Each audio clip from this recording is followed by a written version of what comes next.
बिस्मिल्लाहिर्रहमानिर्रहीम। एक नए प्रोग्राम के साथ आपकी खिदमत में हाजिर हैं। गिलानी साहब, ये मुझे बताएं कि ये आज़ाद कश्मीर में क्या हो रहा है।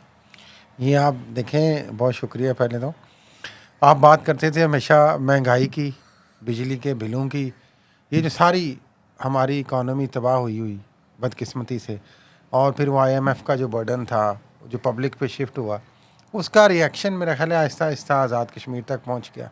जिस एहतजाज की आप बात कर रहे हैं वो कई दिनों से जारी है। रावला कोर्ट से ये स्टार्ट हुआ था कहते हैं, और एक जॉइंट एक्शन कमेटी है, उन्होंने ये एहतजाज शुरू किया था जिसका बुनियादी मकसद ये था कि हमें बिजली के बिलों में रिलीफ दी जाए, हमें आटे में सब्सिडी दी जाए या कीमतें कम की जाएँ। और चूंकि आपको पता है नीलम झेलम हाइड्रो पावर प्रोजेक्ट भी वहाँ पे है, तो उनका तो ये भी ख्याल है कि उनको जिस रेट पे बिजली बनती है वो वाला रेट दिया जाए। अच्छा, मैं आपको लेकिन ये है कि ये एहतजाज बदकिस्मती से एक बड़ी खौफनाक तो नहीं मैं कहता, लेकिन एक लम्हा फ़िक्रिया वाली सूरत हाल इख्तियार कर गया। मैं थोड़ा सा अगर बैकग्राउंड बता दूं ताकि इशू एक्सप्लेन हो जाए। जनाब। इशू ये है सर कि लास्ट टाइम 30 अगस्त 2023 को एजीके के ये जो मौजूदा प्राइम मिनिस्टर हैं, ये पार्लियामेंट में सेनेट की स्टैंडिंग कमेटी में आए यहाँ इस्लामाबाद। इस्लामाबाद में, और इन्होंने आके अपनी दुहाई जो है वो यहाँ पे दी। उन्होंने कहा मैं उस ये जो जनरेशन है जो पाकिस्तान से मोहब्बत करने वाली है, मैं उसका लास्ट रिप्रेजेंटेटिव यहाँ पे आके बात कर रहा हूँ। लास्ट क्यों भाई, अल्लाह खैर करे, हम उन्होंने भी जो तो कहा मैं हैं। आपको वो बता रहा हूँ। उन्होंने कहा कि अब वो नहीं है कि हम बेलौस किस्म की मोहब्बत जो है वो है। अब लोग बहुत सी नई जनरेशन जो है बहुत सी डिमांड्स करती हम है है ना वो आज़ाद कश्मीर के हवाले से आज़ाद बात कर कश्मीर के रहे हवाले हैं। से। अच्छा, जो उन्होंने आर्गूमेंट पेश किया वो उसका मैं क्रक्स आपके सामने रखता सर। हूँ। उन्होंने कहा जी, दो पावर प्लांट, दो ऐसे डैम्स हैं जहाँ पे बिजली जो है वो बनती है। उन्होंने मंगला डैम का हवाला दिया और हाँ जी, नीलम झेलम का। बिल्कुल मंगला डैम भी आज़ाद और कश्मीर उन्होंने में कहा आता है। जी 2660 मेगावाट बिजली पैदा होती है, और हमें जो इसके बदले में हमारी रिक्वायरमेंट है वो है 350 मेगावाट। सिर्फ। जी। अब इशू क्या है? इशू ये है कि उनकी एक सब्सिडी है। चूँकि उनको जो बिजली दी जाती है उसकी कीमत है 2 रुपये 39 पैसे। जो ओरिजिनल प्रोडक्शन प्राइस है। नहीं, जो प्रोडक्शन प्राइस तो उसमें टैक्सेस वैक्सेस काफ़ी ज़्यादा हाँ हाँ। होते हैं ना। जो बिजली जिस कीमत पे उनको वापस दी जाती है ओके। वो 2 रुपये 39 पैसे है। बाकी जो पैसे हैं वो फेडरल गवर्नमेंट सब्सिडी की सूरत में ओके। अदा करती है। ठीक है। अब आईएमएफ के प्रोग्राम में जब से हम गए हैं, जी। खास कर जो लास्ट प्रोग्राम था, हाँ, वो जो सब्सिडीज ख़त्म करने की सब्सिडीज है। जो है वो कम हुई, ख़त्म हुई, तो उस वजह से जो है वो प्रॉब्लम जो है वो वहाँ पे तो हुआ। उससे अच्छा, फिर वो ओरिजिनल प्राइस उनकी आ गई जो बाकियों को उनके है। बिल ज़्यादा हो गए ना। हाँ जी। जैसे पाकिस्तान में बिल बढ़े, वहाँ पे भी वहाँ पे। सब्सिक्वेंटली बिल बढ़ गए। अच्छा, दूसरी जो उन्होंने बात की, उन्होंने कहा कि हमारा जो नेट हाइडल प्रॉफिट का शेयर है वो कोई 400 अरब रुपए जो है वो बनता है। पिछले साल जो है वो 57 बिलियन जो है वो रखा था, वो भी हमें नहीं मिला। फिर उन्होंने कहा जी फेडरल डिविजिबल पूल में 3.6% हमारा शेयर था, वो भी हमें नहीं मिला। तो उसकी वजह से हम पब्लिक सेक्टर की अपनी सैलरीज भी नहीं बढ़ा सके। जिस पे सेक्रेटरी फाइनेंस ने ये कहा, जो इमदादुल्लाह बौसाल जो अभी भी सेक्रेटरी फेडरल सेक्रेटरी फाइनेंस है, उन्होंने कहा कि हमने 70 बिलियन की ग्रांट जो है वो रखी थी अगेंस्ट लास्ट ईयर 59 बिलियन। लेकिन वो प्रॉब्लम ये हुई कि वो ग्रांट भी पूरी तरह से रिलीज़ नहीं हुई। अब हुआ ये कि वहाँ पे एक एक्शन कमेटी है, जॉइंट एक्शन कमेटी। वो बिलों में भी और आटे के ऊपर भी सब्सिडी मांग रहे हैं। आज प्राइम मिनिस्टर ने मीटिंग की है। वैसे 25 सिर्फ बिजली के लिए 25 अरब रुपया चाहिए। आज 23 अरब रुपया उन्होंने ओवरऑल दिया है वहाँ की मामलात को उनको ठंडा सेटल करने के करने लिए। के लिए। लेकिन सोशल मीडिया पे और मीडिया पे जो सीन्स हैं वो अगर आप देखें हाँ जी। तो वो बड़े ख़तरनाक हाँ हैं। जी, बड़ा एहतजाज जो है ये एक डीप फ्रस्ट्रेशन की सूरत इख्तियार कर चुका हुआ है। और इसको कुछ लोग तो देखें कहते हैं जी इनकलाब है, कुछ लोग कहते हैं बगावत है। लेकिन मैं ये कहता हूँ जो पाकिस्तान के अवाम ये सारा कुछ करते हैं, ये मेरे नज़रिया ये है मेहताज साहब की फ्रस्ट्रेशन में होता है।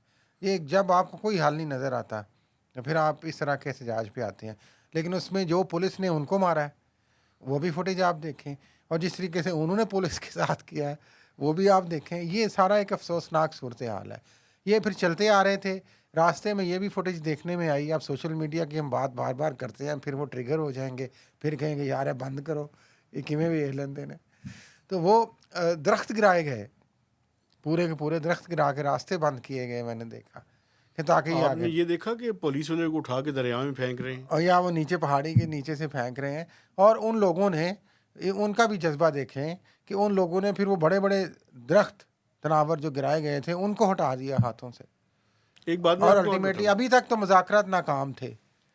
एक बात मैं आपको और बताऊं, देखें कश्मीर का एक ख़ास तरह का फिनोमेना है, बैकग्राउंड है, उस पस मंज़र बैकग्राउंड है, और है। उस बैकग्राउंड में एक तरफ इंडियन हेल्ड कश्मीर है, दूसरी तरफ पाकिस्तान का आज़ाद कश्मीर है। बिल्कुल, एक तरह उसका के भी इट्स एक नॉट ए पर्सपेक्टिव सेटल्ड है। Area, controversial area, United Nations में कश्मीर का इशू एक मैं पेंडिंग इंपॉर्टेंट है। बात करना चाहता हूँ, देखें एक ख़ास सेंसिटिविटीज़ हैं पाकिस्तान के बिल्कुल कॉन्टेक्स्ट ऐसे में। इसको एक्सप्लॉइट भी किया जा सकता तो है।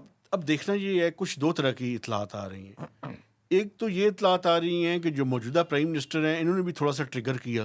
अच्छा, इन्होंने कहा कि क्योंकि यही मैं पूछना चाह रहा था आपसे कि ये सारे वाकई पाकिस्तान में क्यों नहीं इस तरह एहतजाज हो रहा, और वो ख़ास बात क्या हो गई है कश्मीर में? उन्होंने मेरे ख्याल में कोई किस तरह की कोई बात उन तक पहुंची, या पता नहीं सच है या नहीं मुझे, कि उन्होंने वहाँ की जो एक्शन कमेटी है उसको ये कहा कि आप लोग बस मना ही करते हैं, कर तो हाँ, आप जो सकते नहीं करना है है कुछ, कर या लो। कर लो जो करना है। हाँ, एक इस बात से भी ट्रिगर हुए, दूसरा पीटीआई का फिनोमेना भी मौजूद वो है। मौजूद है क्योंकि जो हुकूमत है वो तो इस तरफ एक स्पेसिफिक एजेंडा और एक ख़ास पार्टी की तरफ कर रही है। और जो अब्दुल क़य्यूम नियाज़ी साबिक़ वज़ीर आज़म है आज़ाद कश्मीर के पीटीआई की तरफ से, उन्होंने आपको पता है इसके बाद प्रेस कॉन्फ्रेंस भी की और मुतालबा किया उन्होंने नहीं, कि ये जो थे ये नहीं थे अपने जो सेंटोरस उनसे के। पहले थे ये, उन्होंने ये मुतालबा, वो तो अब थोड़े से वैसे ही खोल के आपको पता है ना, प्रेस कॉन्फ्रेंस और साइड पे हो गए हैं, सेंटोरस में भी छापे पड़े।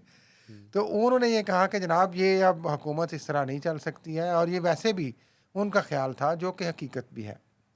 हमें हमारी तो कोई पॉलिटिकल लॉयल्टी नहीं है कि, लेकिन उन्होंने कहा कि ये जब आपको पता होगा पीटीआई की हुकूमत ख़त्म की गई थी इमरान खान की, तो जीबी में और इधर पंजाब में और आज़ाद कश्मीर में कोशिश की गई कि ये हुकूमतें ख़त्म हो। तो फिर एक फॉरवर्ड ब्लॉक बना था पीटीआई में, जिसने ज्वाइन किया था, और उसकी सूरत में अनवारुल हक प्राइम मिनिस्टर बने थे। आज़ाद तो ये कश्मीर वो के। कह रहे हैं कि ये इंजीनियर्ड थी, पॉलिटिकल इंजीनियरिंग की गई थी, तो ये सारा कुछ रिवर्ट करके या तो दोबारा इलेक्शन करवाए जाए यहाँ पे, या उस चीज़ को वापस किया जाए।